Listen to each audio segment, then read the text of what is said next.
Hello everyone, my name is Luchara, and this is my guide to Mad Games Tycoon 2, specifically to get through the early game, which is the most difficult part of the game.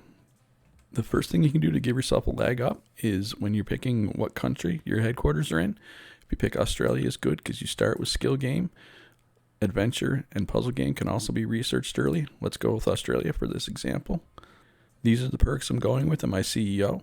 I have a guide to perks if you want to click on that. I'll put a link to it here, and you can check it out and see why I picked those. All right, so you start here. Obviously, you're going to want to sell this car first. And now I will show you my basic setup, and I'll explain why I think it's a good idea. All right, so this is an initial setup that I just threw together. So you have your toilets, you have your staff room, you have a development room, and you have a research room. Now, you don't have to do exactly like this, but you want a research room that has room for 3 or 4 desks. You want a development room that has room for 5 or 6 desks, and then you have a space set aside for a QA room that has room for at least 4 desks, and we meet all those goals. You'll also notice that I put down some carpets in the room. So what carpets do, if you click on this, shows the quality of your offices. See this nice green? That means that people are going to like working there. It's very important. Also, so carpets and posters on the wall help with that. So that's your initial setup. Again, doesn't need to be exactly like this, but you're going to want something similar. You can play around with it. I'm sure, like, for example, I could fit more than 6 desks in here if I wanted. Another thing I like to do is I like to have a water dispenser and a garbage can in as many rooms as possible. Just cuts down on break time and cuts down on mess. And I will be right back. We'll talk about your first steps you're going to take. All right, so the first thing you're going to want to do, even before you develop a game, is you're going to want to do a little bit of research. So you have this gameplay feature, controller support. You want to research that. And then you're also going to want to research the genre that's popular right now. It's adventure. It might be skill, which you already have, but if it's not, you're going to want to research it. And you want to research the topic that's popular right now. Now, whenever you start making games, you don't necessarily need to always make a train adventure game, for example, but it's good to have it be one or the other for most games. And it's very important, don't do what's unpopular. Don't make pets, don't make racing. It just won't sell. An early game that can be crippling. So we will be right back after we get this research done. And of course, at this point in the game, you're going to want to keep your eye open on the job market for employees that fit what you want.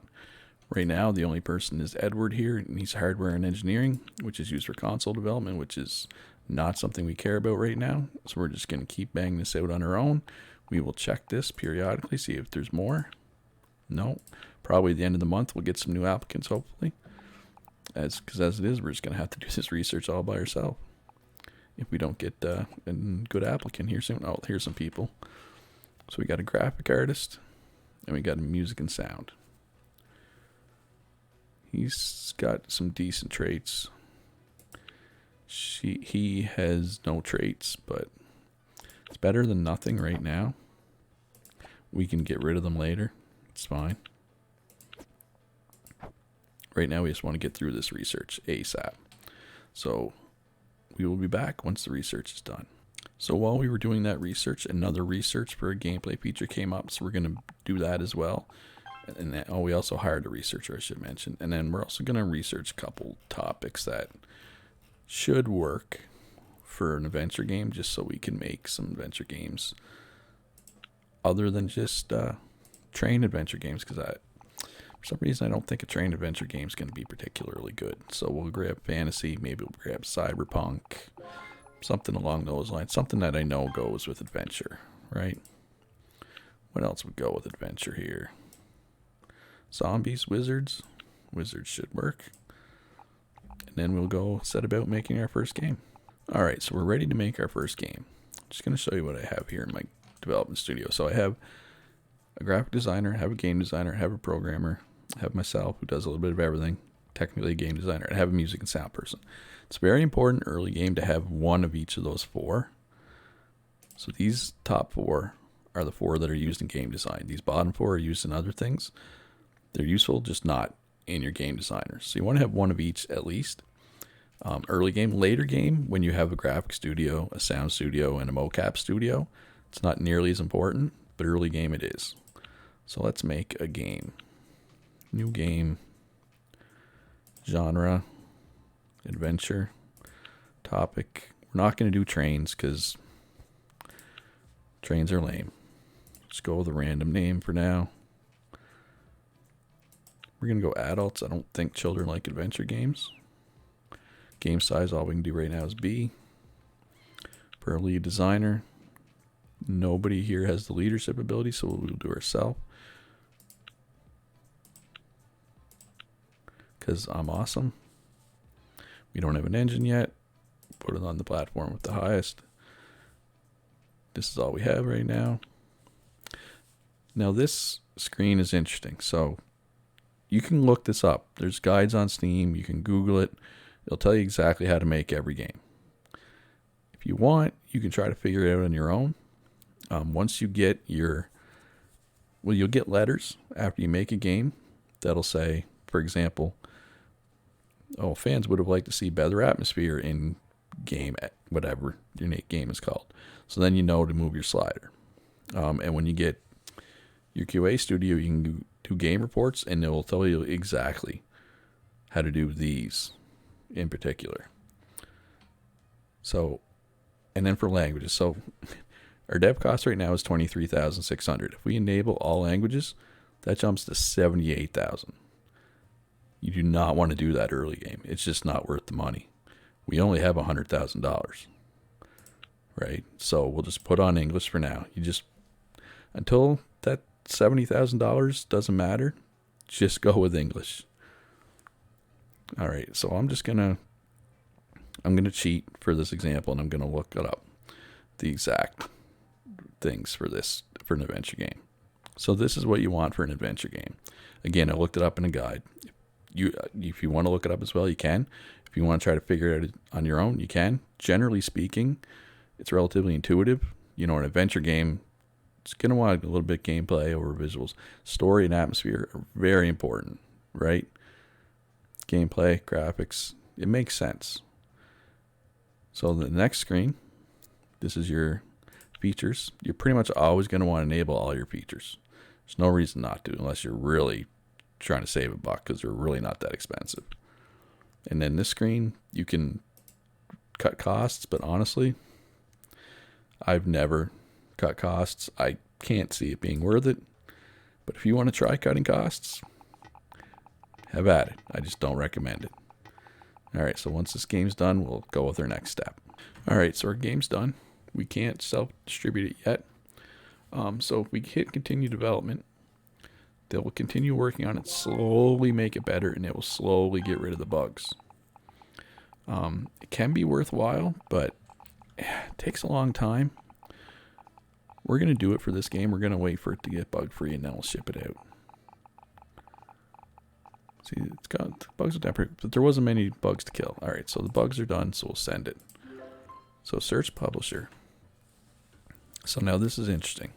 Payment is what we get per game sold, right? Market strength is the market strength, and they have specialties. So the fan base of this publisher is puzzle games. So generally, 3 stars at $7 is better than 2 stars at $8, which is better than 1 star at $9. But we're going to factor in that their fan base is adventure, so we're going to go with them. Now you notice whenever you make a game, you get better at each of these. So our second game is going to have a better review, guaranteed, just because of all these stars we got. So let's see what our review is. It's probably not going to be very good. Actually, it's not bad, 63%, but that's largely because we cheated and looked up the exact settings. So right now, I'm going to bang out another game. We'll just we'll copy this game concept, but then we're going to go into this screen. We're going to put everything back to 5. And we'll see how that impacts our review score. Now again, it should be better because we got a star and everything, but our settings aren't right. We have to give the game a name. Mall Fighter it is. All right. So we'll check it out, see how good this game ends up being. All right, so our second game came in with a slightly worse review. That's because we didn't have ideal settings. But that was intentional because I want to show you guys something. So I will be back with that in a sec. So if you're not looking up the exact game settings, what you want to do is every time you go to make a game, go into this fan mail, click on the fan mail, and you'll see this. Some fans had asked for a stronger gameplay priority of Mall Fighter. Some fans think the Mall Fighter was developed too much for casual gamers. So now you know you need to move your slider more towards gameplay and your slider more towards core, which is the opposite of casual. So just pay attention to that. And again, once you get your QA room and get game reports, that'll help too. So it doesn't take long to figure out the exact right settings, but it will take some time if you don't want to look it up. One other thing you can do to get yourself ahead in the early game is game updates. So free updates specifically. So I just put out Chrono Z.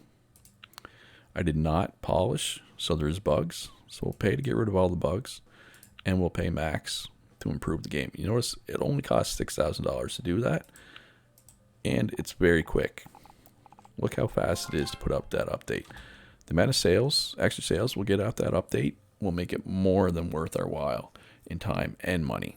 So the idea is you just want to keep pounding out games because they are going to make you money as long as they're not totally crappy. If you follow what I said, even if you don't know the exact settings at this point, you should still be okay until you have some money banked, at least $300,000, because you're going to want to spend $200,000 to research the quality assurance building. This is very important. It's a bit slow research, so you may want to make sure if there's more researchers available to hire them. There is not for me right now. So I just got one researcher and a graphic artist in there right now. So we're going to put this one out as well. You notice how we got all these 5 stars now? So this game should be reviewed pretty highly. There we go, our first 70%. So that's all it takes to get decent games. Like, these aren't great, but you're going to make a profit off this. But once we get our QA up and running, then we'll really see some sales. This will help sales too. After 5 games, you get to put it on 2 platforms, 10 games, 3 platforms, 15 games, 4 platforms. It's great. Here's another tip for everybody. You see this apple above people's heads? It means there's a mess in there. There's a garbage can, but they're not using it. Looks like there's water on the floor from this. So you probably think to yourself, oh, do I need to hire a janitor? You do, but it's not the way you think. You would think you would hire it in the job market, but no. If you go into the buy items, you go to corridor, robot janitor. They're not cheap, so you don't want to do it till you need one, but we clearly need one. So we will put it, do we not have space for him? Well, this isn't good. We could put him here, but this is where our QA is supposed to go. Put him here. There, I did some slight renovating just so we could fit the robot in and still have our QA room. We'll be right back. So we have our QA lab done. Here it is. We are going to hire some people for that. You want people with the game testing skill for this. And there doesn't appear to be any available right now. So that is most unfortunate. So what we're going to do, we're just going to sort by game testing.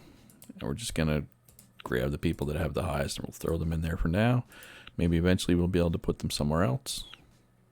Or maybe we'll fire them. Who can say? For right now, we just need people in there.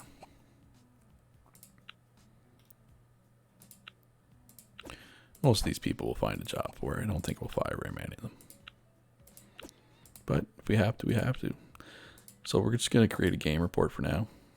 And I'll show you what I was talking about earlier with the settings. We'll do Mall Fighter first, just so you can see. So now when we go to make a game, if we click here for game analysis, it brings up our completed game reports. So we can go into Mall Fighter. It tells us, okay, fantasy is good with adventure. Adults is good with adventure.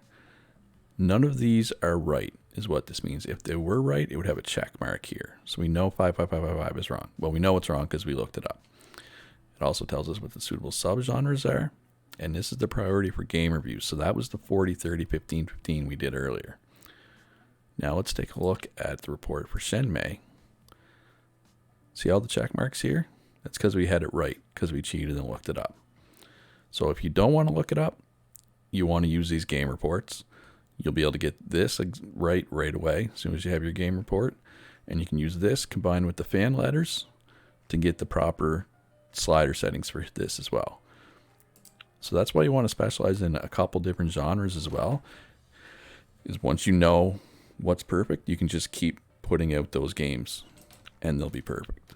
All right, so we just started making a new game. So now we're going to go to our QA department. We're going to click Improve Gameplay, Enable All. And then we'll come back and we'll see how much higher this score is with QA. Typically, we've been getting around 100 or a little less. It's going to be much higher. You'll see. So our QA department just finished improving it. Look at that. 186. We're going to continue development because now our QA is squashing bug spores. So not only do they make the gameplay better, they squash bugs. And done. So now we will finish development. Search for a publisher. We'll go with these guys again. The review score is our first 80% hit. That's the power of QA. So hopefully this guide can get you through the first couple of years, get you a leg up. Once you get to this point, once you have enough money, you want to buy this piece of real estate. You want to research a graphic studio, get a graphic studio in here, get a sound studio in here, because it'll do the same thing for your graphics and sound points that QA did for your gameplay points. And then you're just going to start make hits all over the place. Keep on top of your engine features and your gameplay features as they come up. And that's the core of the game. The other big thing is once you get to produce your own games, you make a lot of extra money that way. But that's a whole other guide for another time. So I'm going to cut this one off here because it's already long enough. If this guide helped you, please let me know in the comments or with a like. If you didn't like this guide, you're probably not still listening, but if you are, please tell me in the comments why you didn't like it. I've only made a couple of guides, so I'm still new at this. I'm just trying to get better all the time. Anyway, thank you very much for watching, and I'll see you in the next one.